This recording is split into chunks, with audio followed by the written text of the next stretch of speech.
دن حضور صلی اللہ علیہ وسلم کی بارگاہ میں حضرت جبرائیل حاضر ہوئے اور جہنم کا تذکرہ کیا تو جہنم کی ایک وادی جس کا نام غی ہے اس کا تذکرہ کیا. فرمایا کہ یا رسول اللہ یہ جہنم کی وادی اتنی سخت ہے کہ اس کی وجہ سے جہنم کی اور وادیاں بھی پناہ مانگتی ہیں، لیکن اس میں دشمنان خدا بھی داخل کیے جائیں گے اور آپ کی امت کے وہ شخص بھی داخل کیا جائے گا جس نے وقت کو مؤخر کے نماز ادا کی، جس نے وقت گزار کر نماز ادا کی، اور اس نے زندگی میں نماز پڑھی لیکن وقت گزارنے کے بعد نماز ادا کی. اس وادی میں اس کو بھی داخل کر دیا جائے گا.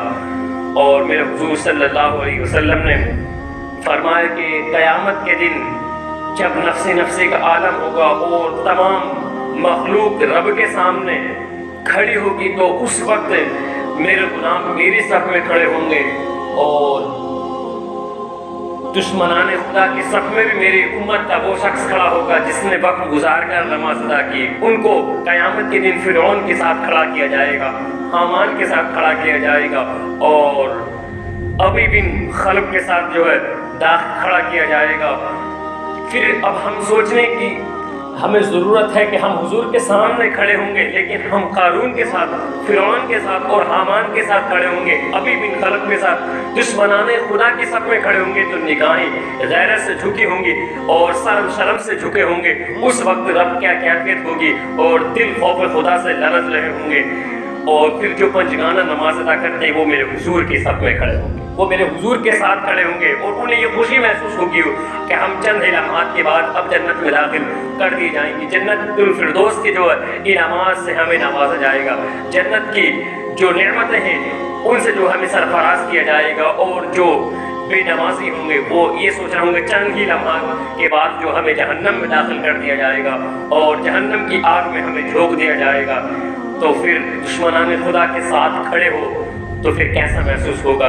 آقا کریم صلی اللہ علیہ وسلم نے فرمایا کہ قیامت کے دن رب بندے کو اپنے حضور بلا کر سب سے پہلے کہے گا ان اول ما يحاسب به العبد یوم القیامت والصلاۃ، یعنی بروز قیامت میرا رب اگر بندے سے کسی چیز کے بارے میں سوال کرے گا تو وہ جو ہے نماز کے بارے میں سوال کیا جائے گا. اگر اس کی نماز مکمل ہے تو پھر اس کی تمام عبادتوں کو مکمل کر دیا جائے گا، ذکر و صدقہ خیرات کو مکمل کر دیا جائے گا. اور اگر اس کی جو ہے نماز عبادت ہے اگر وہ ادھوری ہے اور اگر وہ نامکمل رہی تو پھر تمام عبادت کو، ذکر و اذکار کو نامکمل کر دیا جائے گا اور اسی کی وجہ سے وہ جہنم کا منہ دیکھے گا.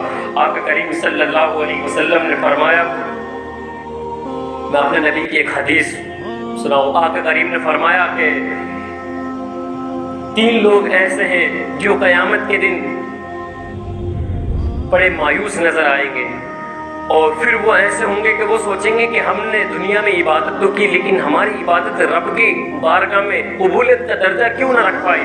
تو پھر فرمایا آقا کریم نے وہ شخص ہوں گے، وہ 3 شخص ہیں جن کی اللہ عبادت قبول نہیں کرتا. ایک وہ شخص جس نے نماز تو ادا کی لیکن وقت گزارنے کے بعد نماز ادا کی، اور دوسرا وہ شخص کہ جس نے اپنے ماں باپ کے ساتھ بد زبانی کی، اپنے ماں باپ کو ستایا اور ان کے ساتھ جو ہے بدسلوکی کی. تیسرا وہ شخص جس نے اپنے جسم کے اندر حرام لقمہ اتارا. تو اللہ ان کی تینوں لوگوں کی عبادتیں قبول نہیں کرتا ہے.